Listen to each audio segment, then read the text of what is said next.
Kom ons blaai na Psalm 103 toe. Ek moet dan net vir u sê waar Psalm 103 in my eie lewe nou vandaan kom, of die rede dat ek vanoggend daar uitpreek. My eie preekbeplanning is letterlik 'n jaar vooruit gedoen, nie die preke self nie, maar die gedeeltes waaruit ek gaan preek. En daar kom van tyd tot tyd aanpassing. Ek sou vandag uit Psalm 132 gepreek het, miskien volgende week. Maar so 10 dae terug, so 14 dae terug, toe besoek ek vir oom Dani Fleming. Dis die oom se roudiens wat ons gister gehad het. En hy is baie siek, hy was aan die kant Letsitele op 'n plaas by sy dogter.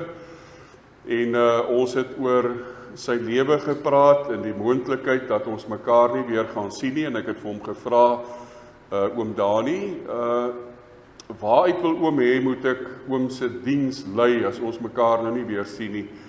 En oom Dani het gesê, asseblief Psalm 103, en toe begin hy Psalm 103 opsê, en hy die eerste 5 verse volmaak, presies opgesê. Hy kon amper nie meer praat nie. Hy was regtig baie siek gewees. En toe sê ek, maar dit is vir my baie mooi. En ek wil dit graag opneem ook.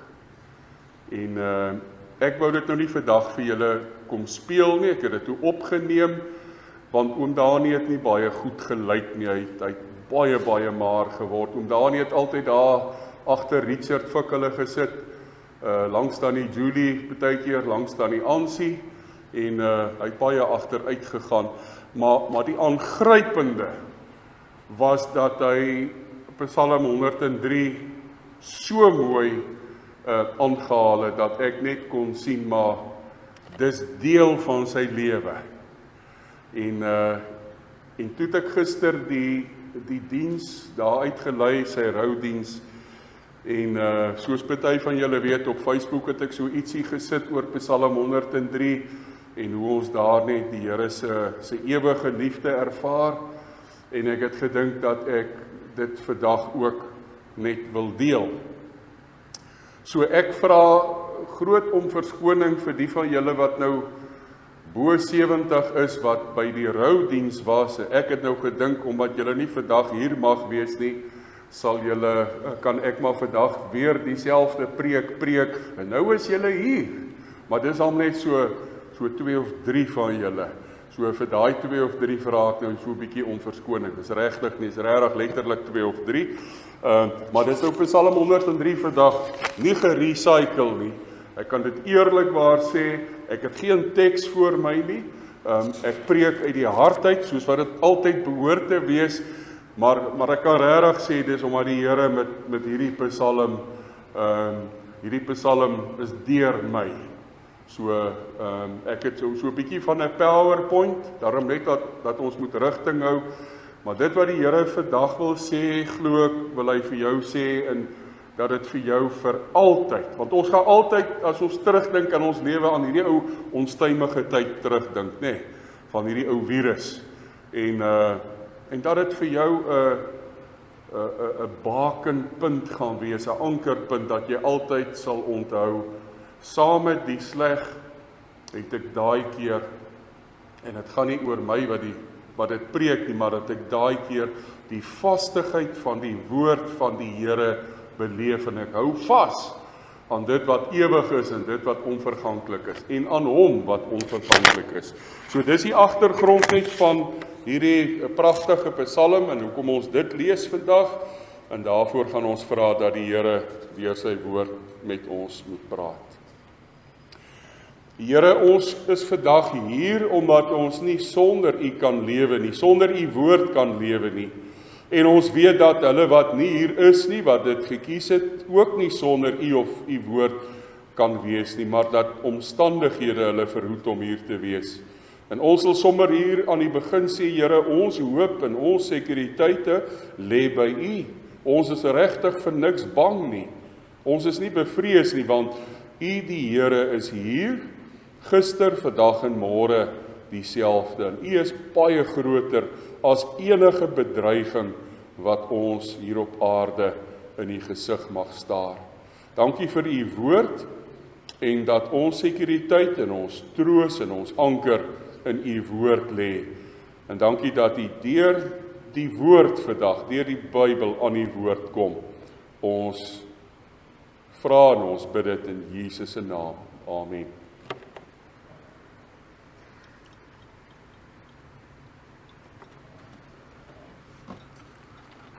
Psalm 103, uit en uit 'n lofpsalm, wat met lof begin en met lof eindig, soos meeste lofpsalms dit doen. Onverganklik is die liefde van die Here, en daarom is ons tema vanoggend ook, God se liefde is onverganklik. Dis van Dawid, en hier is die stukkie wat oom Dani aangehaal het, hierdie eerste 5 verse, presies. So hier en daar 'n ander woord, maar dan is dit in die ou vertaling. Ek wil die Here loof met alles wat in my is. Wil ek sy heilige naam loof. Ek wil die Here loof en nie een van sy weldade vergeet nie. Dit is hy wat al my sonde vergewe, wat al my siekte genees, wat my red van die graf en my met liefde en ontferming kroon. Wat my die goeie in oorvloed laat geniet, my die jeugdige krag van die arend skenk. Net so het oom Dani dit aangehaal en dit was so mooi. Vers 6. Die Here laat geregtigheid en reg geskied aan almal wat verdruk word. Aan Moses het hy sy wil bekend gemaak, aan Israel wat hy van plan was om te doen. Barmhartig en genadig is die Here, lankmoedig en vol liefde. Hy sal ons sondes nie bly toereken en nie vir ewig toornig of kwaad bly nie. Hy handel met ons nie volgens ons sondes nie, vergeld ons nie vir ons ongeregtighede nie. Want so groot as die afstand tussen hemel en aarde is, so groot is die liefde, sy liefde vir die wat hom dien. So ver as die ooste van die weste af is, so ver verwyder hy ons oortredinge van ons af. Soos 'n vader hom ontferm oor sy kinders, so ontferm die Here hom oor die wat hom dien. Hy weet waarvan ons gemaak is. Hy hou dit in gedagte dat ons stof is. Die mens, sy lewensdier is soos die van gras, soos die van 'n veldblom wat oopgaan. En as die woestynwind daaroor waai, is dit weg in sy plek vir altyd leeg. Maar onverganklik is die liefde van die Here vir die wat hom dien. Dis ons tema, né? Sy trou vir opeenvolgende geslagte, vir die wat getrou bly aan sy verbond en sy voorskrifte nakom. Die Here het sy troon in die hemel gevestig, sy heerskappy strek oor alles en almal. Loof die Here, magtige engele wat sy opdragte uitvoer, sy bevele gehoorsaam. Loof die Here, alle hemelwesens wat hom dien en sy wil doen. Almal wat deur hom geskep is, loof die Here op al die plekke waar hy heers. En dis oral op aarde. Ek wil die Here loof. Mag die Here vandag hierdie psalm gebruik om ook vir ons net weer fokus te gee in 'n de mekaar wêreld. Nou kom ons begin nou maar met die ding. En want as ons nuus kyk en as ons praat met mekaar, dan gaan die gesprek hieroor, né?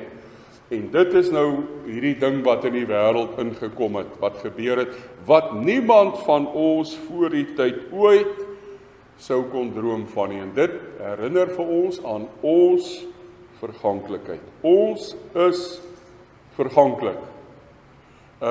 Wat beteken?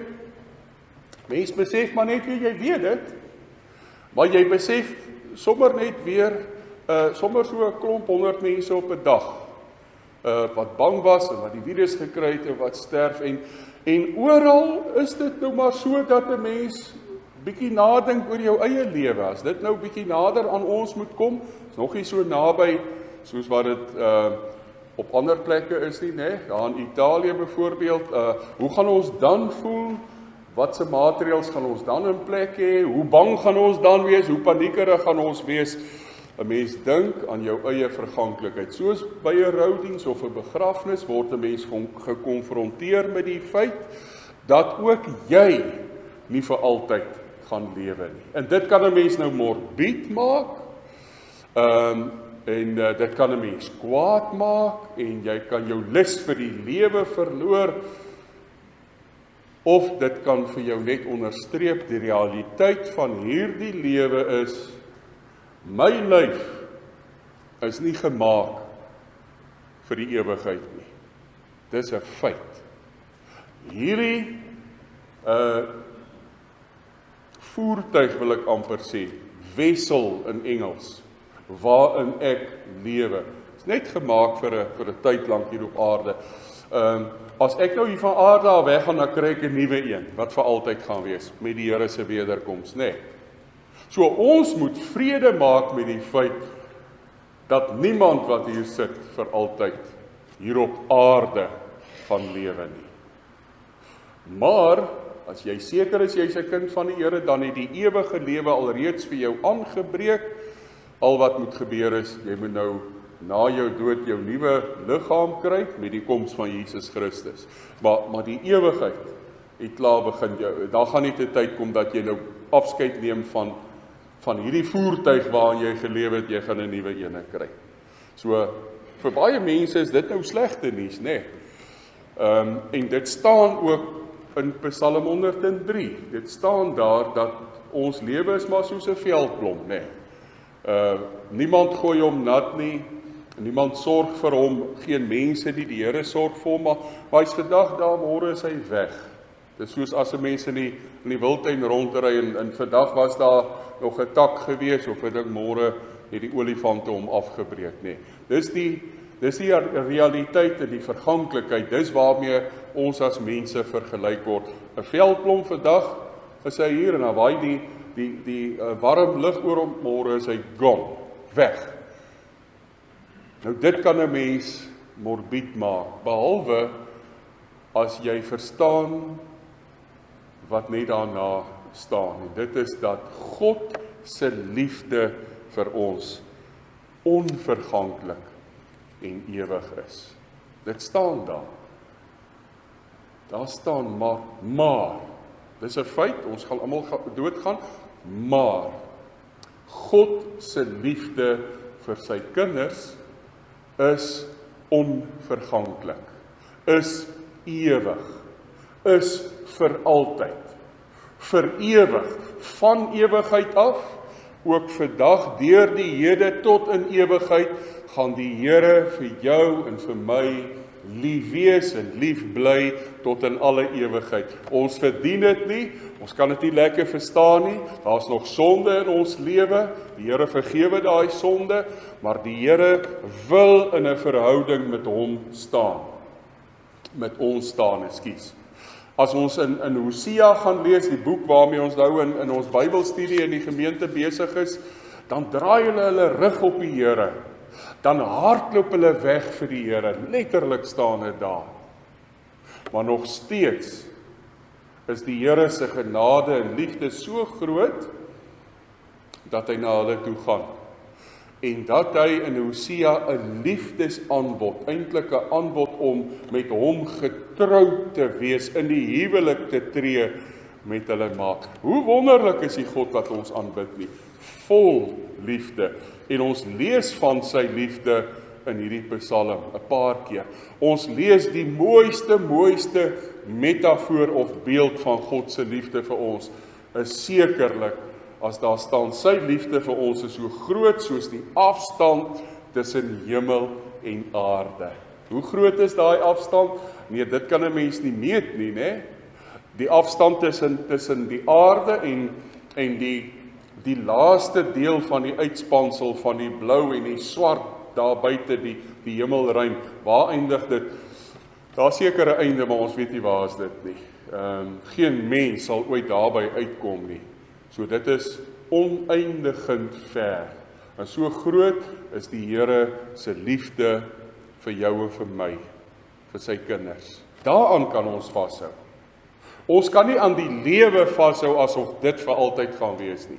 Maar aan God en aan God se liefde kan ons vashou, want dit, sy liefde en hy is onverganklik en ewig.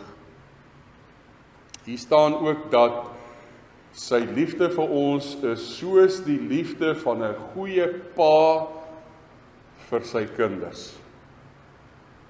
Nou, ek het 'n goeie pa gehad, wat foute gehad het, maar ek was vir hom verskriklik lief gewees, en hy vir my. En julle weet dat as jy 'n goeie ouer is, dan wil jy vir jou kind net die heel beste gee. En dis die Vader se liefde vir ons. Die Vader, wat ook weet as jy seer kry. As jy vra het, as daar issues in jou lewe is, as jy paniekerig is. 'n Vader wat dit alles weet, en wat jou nie as gevolg daarvan verwerp nie, wat by jou is, en by jou staan. Barmhartig en genadig is die Here, staan hier, lankmoedig en vol liefde. God se liefde vir ons is so groot, dat al doen jy ook wat, daai liefde nie minder sal word nie, en al doen jy wat, daai liefde nie kan meer word nie. Want is klaar, alles wat die Here vir jou kan en wil gee, wat jy alreeds het van God se kant af. Jy moet dit net vasgryp, jou sekuriteit, jou hoop, jou lewe is daarvan afhanklik. Jou ewige lewe, dat jy hierdie liefde verstaan. Dat jy verstaan dat dit so groot is, dat Jesus vir jou aan die kruis moes sterf, in jou plek, sodat jy en ek ewig kan lewe, as jy daai geskenk aanvaar, as jy daarvoor ja sê. Daaraan kan ons vashou. Nie aan die lewe nie, dis nie vir altyd nie, maar ons kan vashou aan God se liefde vir ons, en God self, wat onverganklik is. Maar ook lees ons van God se genade. God is vol genade vir jou en vir my. Hoe lyk hierdie genade? Dat hy vir ons lief bly, maar dat hy ook ons sonde vergewe wanneer ons opreg na hom toe gaan. Nie soos die volk Israel, die Noordryk in Hosea se tyd nie. Hulle het moeilikheid gehad, en toe gaan hulle na die Here toe, nie met harte wat vol jammer is oor alles wat hulle gedoen het nie. Hulle wou sommer maar net hê, die Here moes die ongemak van dit wat polities verkeerd geloop het in hulle lewens, en droogte en armoede, die Here moet dit vir hulle wegvat, en wanneer dit dan weer goed gaan, dan lewe hulle nou maar weer soos wat hulle gelewe het, sonder die Here. Nee, die Here wil hê dat 'n mens met 'n opregte hart jammer is oor jou sonde en jou skuld. In my lewe het ek al baie foute gemaak, en ek is so spyt daaroor, en ek kan die tyd nie terugdraai nie. Maar ek kan gaan sê ek is jammer, en ek kan lesse leer uit dit wat ek verkeerd gedoen het. En ek kan, wanneer ek weer in situasies kom, kan ek anders optree, kan ek op die Here vertrou, kan ek die Here se pad loop en nie my eie pad nie, want ek het mense seer gemaak. Ek het nie by die Here se wil uitgekom nie, en ek het al gehuil voor die Here oor daai foute wat ek gemaak het. En dit vir die Here gegee, en nou sit agter my. Dit pla my nie meer nie. Maar ek moes dit eers raak sien vir wat dit is. Sonde voor die Here. Dit het my vreugde gesteel. Dit het die mense om my ongelukkig gemaak. Totdat ek dit vir die Here gegee het. En nou sê die Here, dat wanneer ons dit doen, en ons kom met 'n opregte hart na hom toe, wat maak hy met ons sonde? Hy verwyder ons sonde so ver soos die ooste van die weste af verwyder is. En hoe ver is dit? Dit is visueel as die Here jou sonde vat, en hy sit dit agter die aarde in. Sodat al gaan jy hoe ver met 'n ruimteskip in die lug op, jy kan nooit agter die aarde in sien nie. Dis wat die Here met jou sonde doen. Dis vir altyd weg, dis vergewe. Jesus het daarvoor aan die kruis gesterf. Paulus skryf dit daaroor, dis betaal. Jy's vry gespreek. Die hofsaak is verby. Daar wag nie 'n hofsaak eendag nie. Jy's 'n kind van die Here. Jesus het die straf in jou en my plek gedra, op hom gedra. En daarom kan ons net uit dankbaarheid gaan leef. Die Here is vol genade, ons sondes word vergewe. En dis so wonderlik, en dit kan ons vashou. En dit is ons hoop, dat al het ek foute gemaak, en maak nie saak wat voorlê in hierdie wêreld nie, niemand weet nie, maar wat ons weet, is dat God daar is. God is almagtig. En God vergewe die sondes van sy kinders wat na hom toe kom en dit bely. En hy sien ons harte raak, en hy seën ons meer as wat ons verdien. God is vol genade, daaraan kan ons vashou. Ons kan ook vashou daaraan dat die Here vir ons ware lewe gee. Hier op aarde, maar vir altyd, ware lewe wat vir ewig gaan voortgaan. Toe oom Dani hierdie eerste 5 verse bely, toe val dit half snaaks op die oor, want hy bely, en hy dra dit nie net voor nie, hy haal dit nie net aan nie, jy kan hoor, dit kom uit die hart uit. Dankie dat u my van my siekte genees, en dat u my red van die graf. Maar menslik gesproke, weet ek oom Dani, moet net nie oom se hoop daarop plaas dat oom nooit gaan sterf nie. Ek het nie met hom daaroor gepraat nie, ek dink nie dit was sy hoop nie. Sy hoop was in die Here, nie dat hy gaan gesond word noodwendig nie. Ek weet, sy hart was op die regte plek. Maar ek het teruggegaan na die gedeelte toe en net besef, dit wat hy op daai stadium kon bely, want die Here het tot daartoe, hy was nie een dag in sy lewe siek nie. Eerste keer dat hy siek geword het, einde laas jaar met die kanker. En dis 'n belydenis wat ons ook kan doen. Dankie dat u my nog altyd van alle siekte genees het. Dis hoekom ons hier is. Hoekom ons nog nie gesterf het nie. En jy kan vir die Here daarvoor dankie sê. As jy nou ouer is, bo 70, baie dankie Here, vir 70 plus jaar het u my elke keer, baie keer het dit sleg gelyk. Ek het al vir 1 of 2 wat hier is vandag, het ek al ook gaan afskeid neem.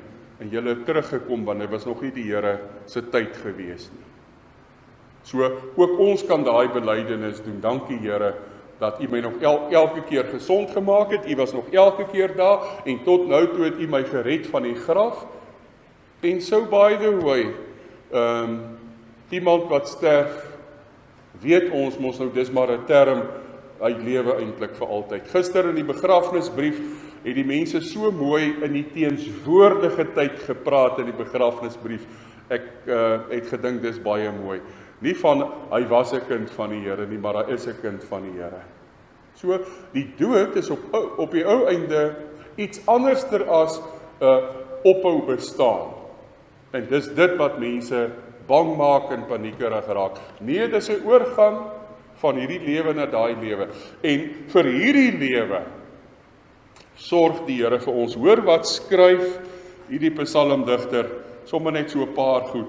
Hy sê,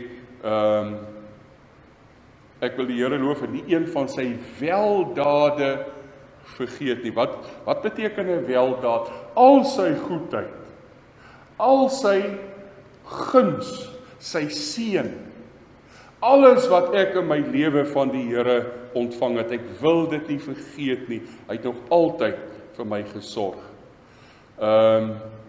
Hy gee vir my die goeie in oorvloed, staan hier in vers 5. Johannes 10 vers 10 is deesdae vir my 'n baie mooi vers, wat ek net weer ontdek het. Ek het gekom dat julle die lewe kan hê, en dit in oorvloed. Die Here gee in hierdie lewe vir my 'n vol, ryk lewe. En ons moenie toelaat dat goed ons terughou, dat ons hierdie volryk lewe kan ervaar nie, want op die oomblik, terwyl ons nog hier is, gaan dit nie oor die hemel nie. Dit gaan oor, wat doen ons hier op aarde, terwyl ons op pad is, na die hemel toe. Die Here kies ons nie in die eerste plek, dis wat ons in ons reeks geleer het ook tot hier toe. Hy kies ons nie in die eerste plek om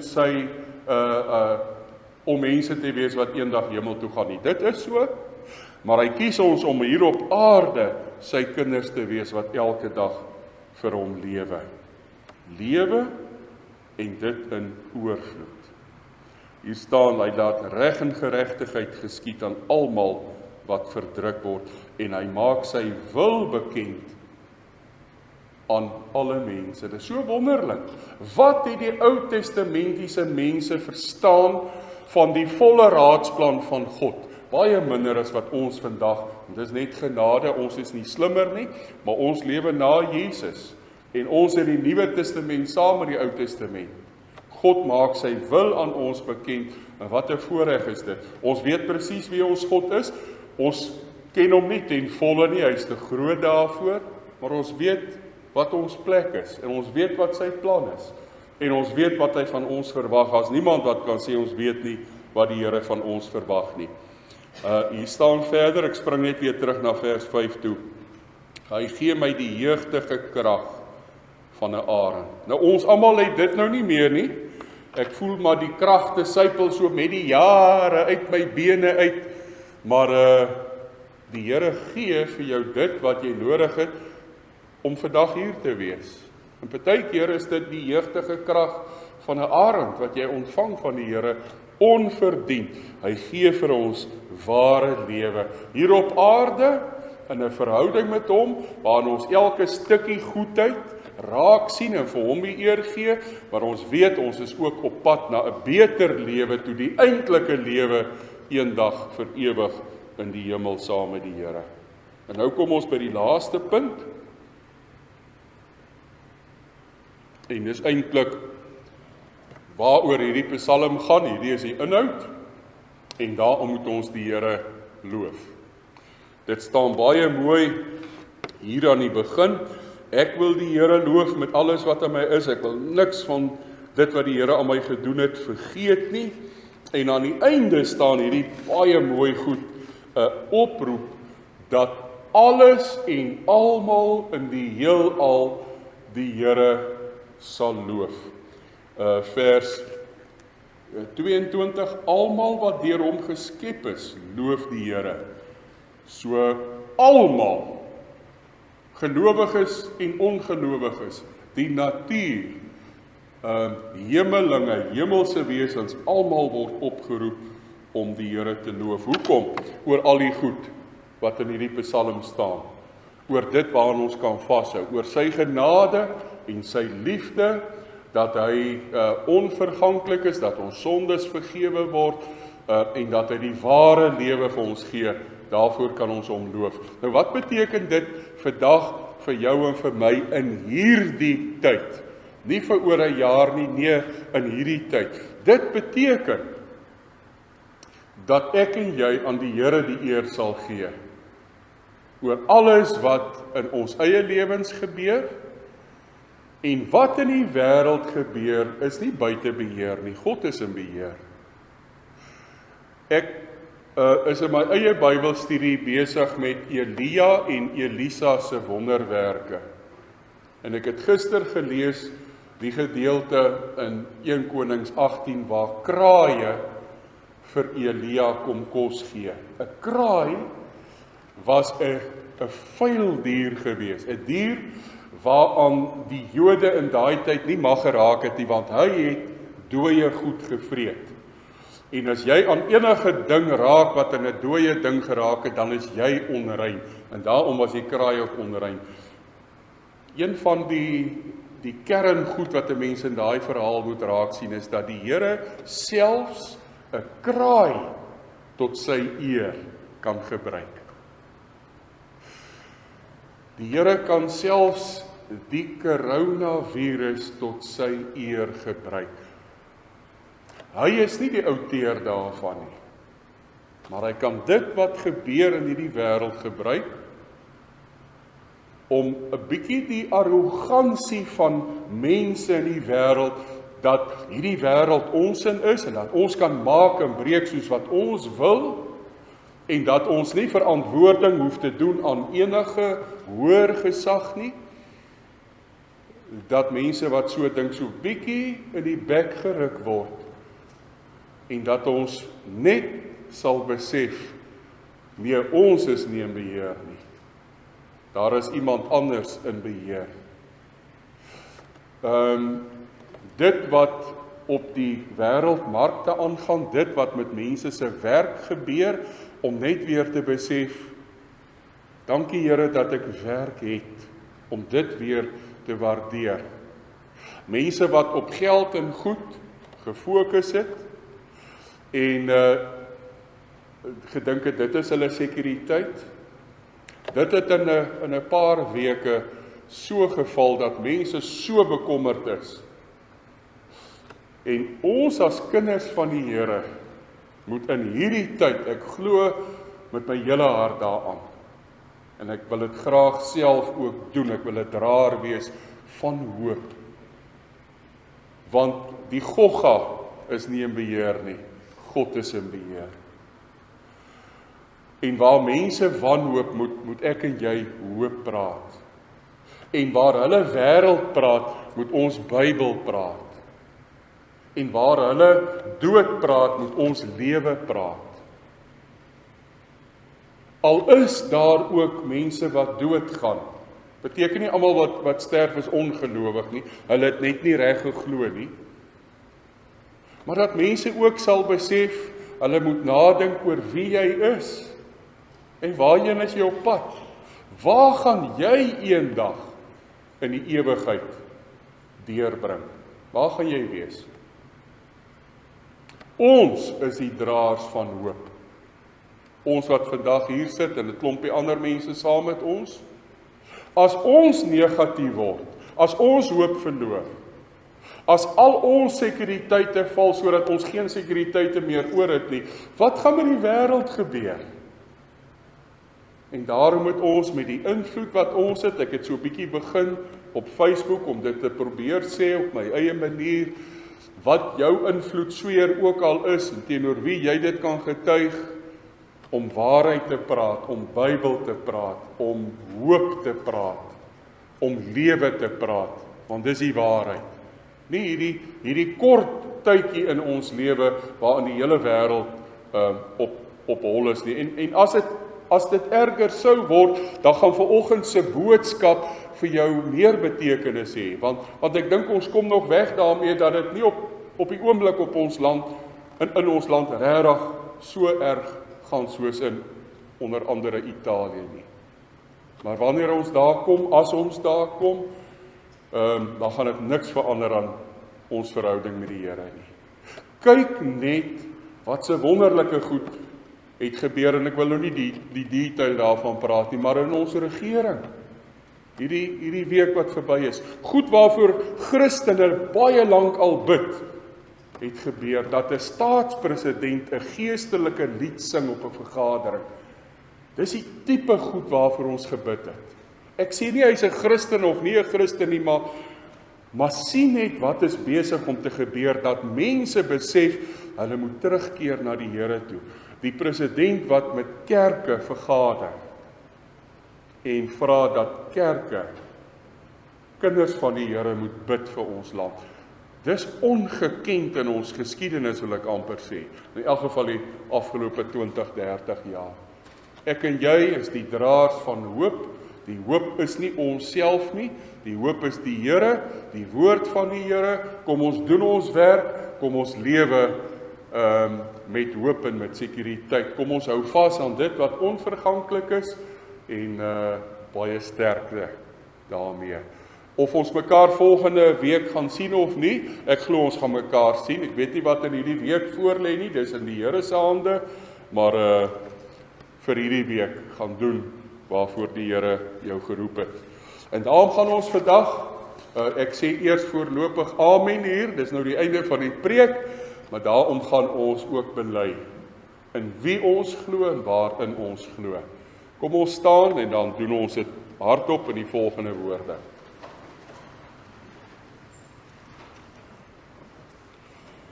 Ek glo in God die Vader, die Almagtige, die Skepper van die hemel en die aarde, en in Jesus Christus, sy eniggebore Seun, ons Here, wat ontvang is van die Heilige Gees, gebore is uit die Maagd Maria, wat gelei het onder Pontius Pilatus, gekruisig is, gesterf het en begrawe is, en ter helle neergedaal het, wat op die derde dag weer opgestaan het uit die dode, wat opgevaar het na die hemel, en sit aan die regterhand van God, die Almagtige Vader, vanwaar hy sal kom om te oordeel die wat nog lewe en die wat reeds gesterf het. Ek glo in die Heilige Gees. Ek glo aan 'n heilige algemene Christelike kerk, die gemeenskap van die heiliges, die vergewing van sondes, die opstanding van die vlees en 'n ewige lewe. Amen. Terwyl ons so staan, kom ons bid, Here,